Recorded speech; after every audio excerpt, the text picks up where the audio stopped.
let's tell you what's really happening in Ukraine right now. We've been talking about how this is 27 days of the war.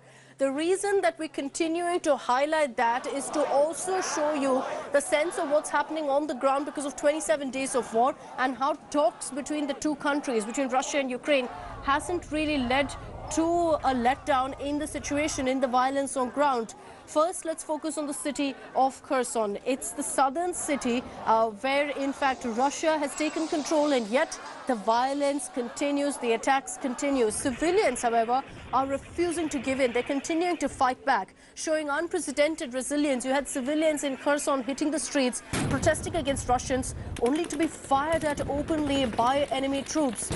Remember, Kherson was one of the first cities to witness Russian troops actually on its streets, and the Russian army on March 17th had even removed the Ukrainian flag from the city administration building. But what's very clear is that civilians, Ukrainians say, in the city are refusing to give in.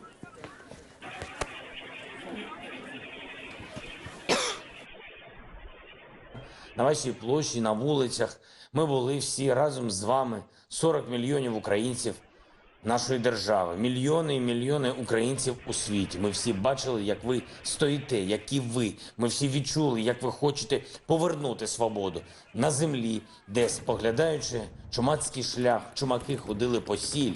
Звичайні українці, а зараз борці, чоловіки і жінки, які піднімаються за нашу державу повсюди. На півдні, на сході, на півночі, у центрі, на заході і за кордоном.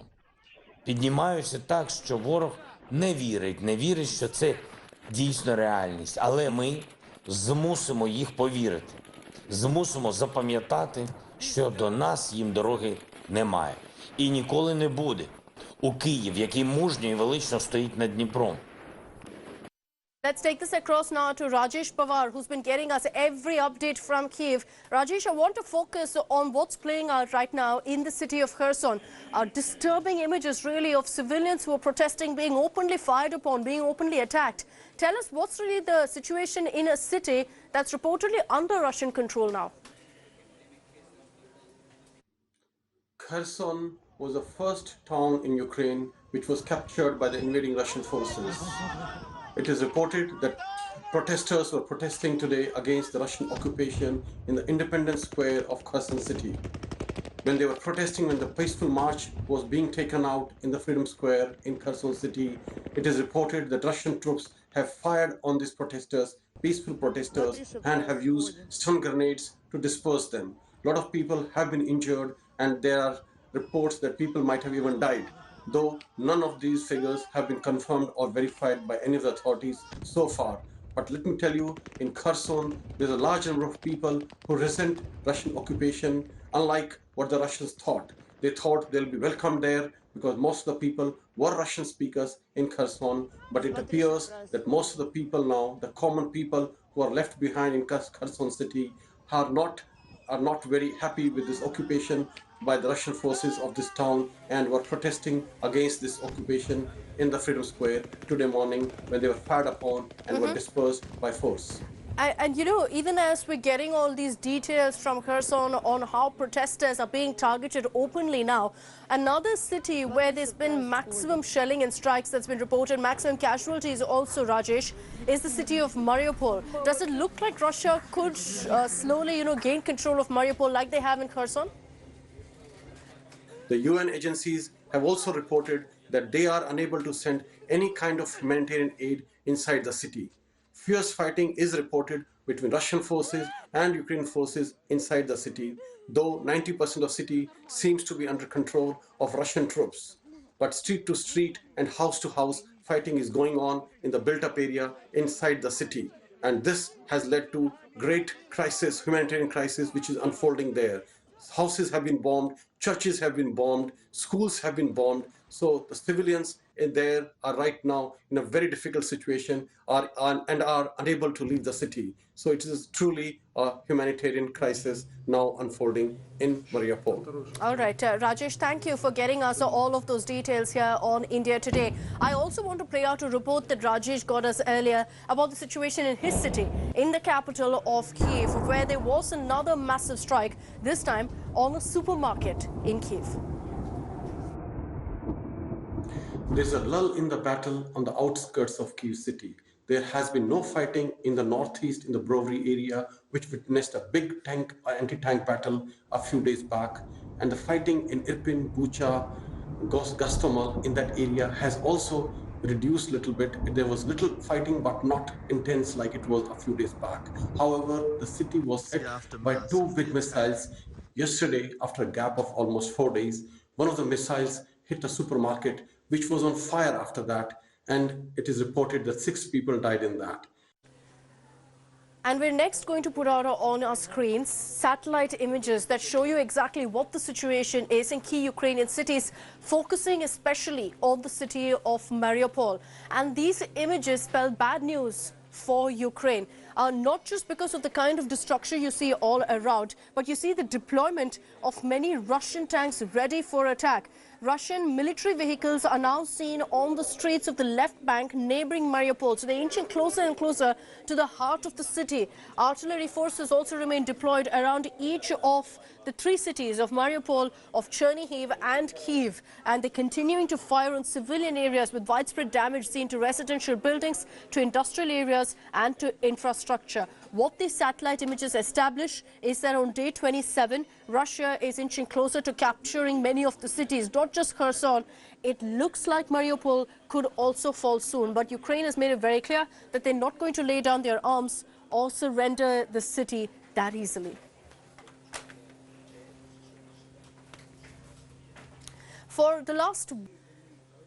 And in our next report, we round up for you all the developments in the last 24 hours in the cities of Ukraine, particularly in the capital city, where a shopping mall was targeted by Russian troops. A shopping mall on fire. Schools shelled. And multiple airstrikes.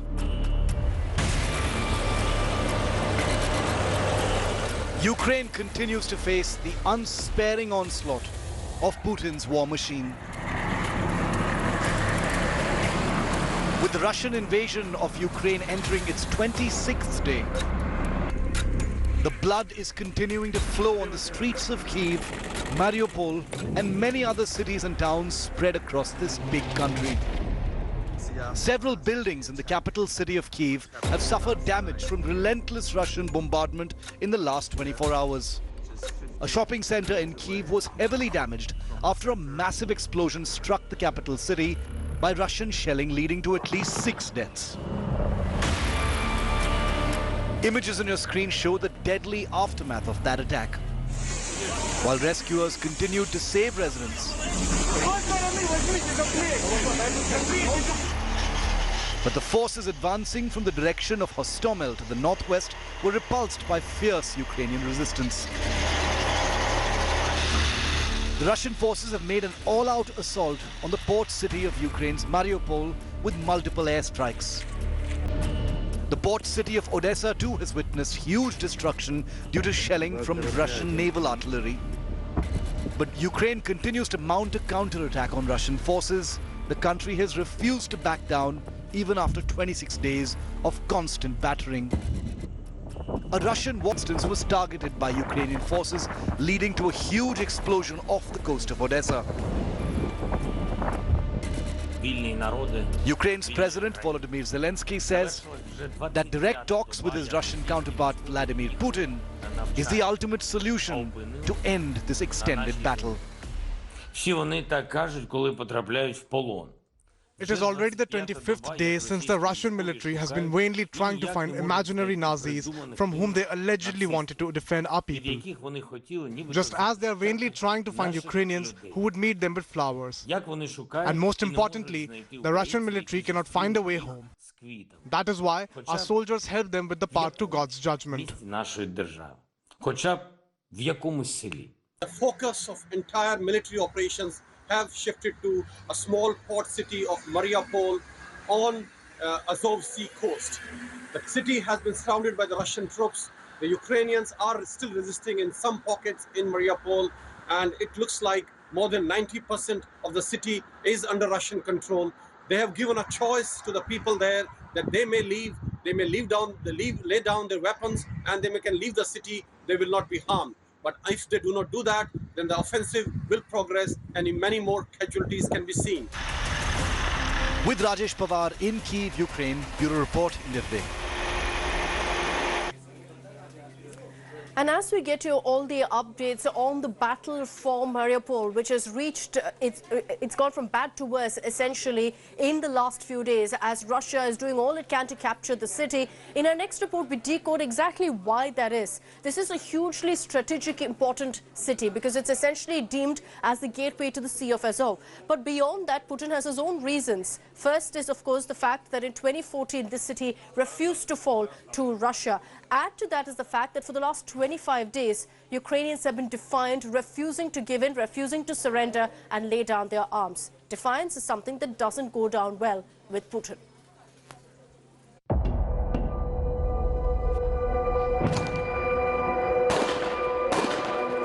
This is not the first time that Mariupol has been attacked by Russian forces. And this is not the first time that the city has resisted.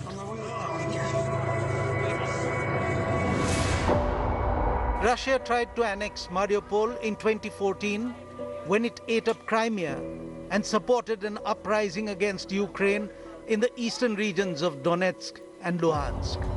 Russia needed Mariupol to connect Crimea with the pro-Russian regions. What Russia could not achieve in 2014 is what it is trying to get in 2022. And if not then, Putin's army is ready to lay waste this city of Ukraine now. Mariupol in southeastern Ukraine is a business hub, exporting coal, steel, machinery and grain. Mariupol has large iron and steel works, as well as ship repairing units and fish canning factories. The city lies along the estuary of rivers, 10 kilometers from the Sea of Azov. A large fishing fleet used Mariupol as a base with a dredged channel leading to the open sea. Mariupol was home to some 450,000 people before the Russian bombs began falling on the city. Russian forces have totally encircled the city. There is no electricity, no water, nor gas. Under constant attack, the people of Mariupol spend most of their days in shelters and basements, rarely coming outside. Ukraine says around 300,000 people are still trapped in the city. Food and medical supplies are running out, and they say that Russia is blocking the entry of humanitarian aid to Mariupol. The roads out of the city are mined, and the waterway out to the sea is blocked. Over the last few days itself, Russian attacks have hit a hospital, a church, and countless apartment blocks. One of the biggest iron and steel works in Europe has been hit. And the estimates are that about 80% of Mariupol's residential buildings are either damaged or destroyed, many of them beyond repair. Тому переговори про мир. Negotiations about peace, about security for us, about security for Ukraine are substantial, fair, and without delays. This is the only chance for Russia to reduce the harm from its own mistakes. We were always insisting on the negotiations. We were always offering dialogue, offering a solution for peace. I want everyone to hear me now. On 16th March, Russia bombed a theater where 1,000 people were believed to have taken refuge. No one knows how many died and how many survived. Sources inside Mariupol administration say there are survivors still trapped inside. Maxar technology, which analyzes and posts satellite imagery, said that its satellite images captured the word children written in large white letters in front of and behind the theater. The word was written in Russian. The theater was still bombed. The city council of Mariupol in a telegram message said Russian forces purposefully destroyed the drama theater in the heart of Mariupol and that a plane dropped a bomb on a building where hundreds of residents were hiding. Moscow has denied bombing the theatre or targeting civilians. On Sunday, 20th of March, Russian bombs fell on an art school in Mariupol. Ukrainian officials say there were around 400 people who were inside seeking shelter, thinking that a marked school would be spared. It was not. The extent of damage and casualty is still not known. Our hearts are broken by what Russia is doing to our people, to our Mariupol, to the Donetsk region. They are under the rubble, and we don't know how many of them have survived. But we know that we will certainly shoot down the pilot who dropped that bomb, like about other 100 such mass murderers whom we already have downed. According to news agency AP, the dead in Mariupol are being buried in mass graves. There is no other option left, and the dead include children. The bodies of children all lie here, dumped into a hastily dug narrow trench in the frozen earth of Mariupol, reports AP. There is 18-month-old Kirill, whose shrapnel wound to the head proved too much for his little toddler's body. There is 16-year-old Ilya, whose legs were blown up in an explosion during a soccer game at a school field. There is the girl no older than 6, who wore pajamas with cartoon unicorns, among the first of Mariupol's children to die from a Russian shell. AP reports there are other dead bodies as well, not just the young, but older ones. Workers toss the bodies as fast as they can, because the less time they spend in the open, the better their own chances of survival. Death stalks Mariupol. Days ago, bombs rained down on a hospital, one of several medical facilities that seem to have been directly targeted. The cost in civilian lives keep mounting. The woman on the stretcher died, and a child was delivered stillborn. The city officials of Mariupol say that they have records of around 2,500 civilian deaths in the city. But the numbers would be more, because there are dead bodies all around that couldn't be collected because it is too dangerous. And Russia continues to fire rockets and bombs from the land, from air, and from sea towards Mariupol. Now, in the 21st century, a conflict, a war of this sort is a hybrid one. It's not just something that's being fought on the battlefields like we're seeing in Ukraine, but online as well. And while things may not be going in Ukraine's favor necessarily on the ground in their own country, online, there's no doubt that Ukraine is winning the information battle, particularly thanks to someone like President Zelensky. With his daily online addresses, he's being hailed now as a war icon.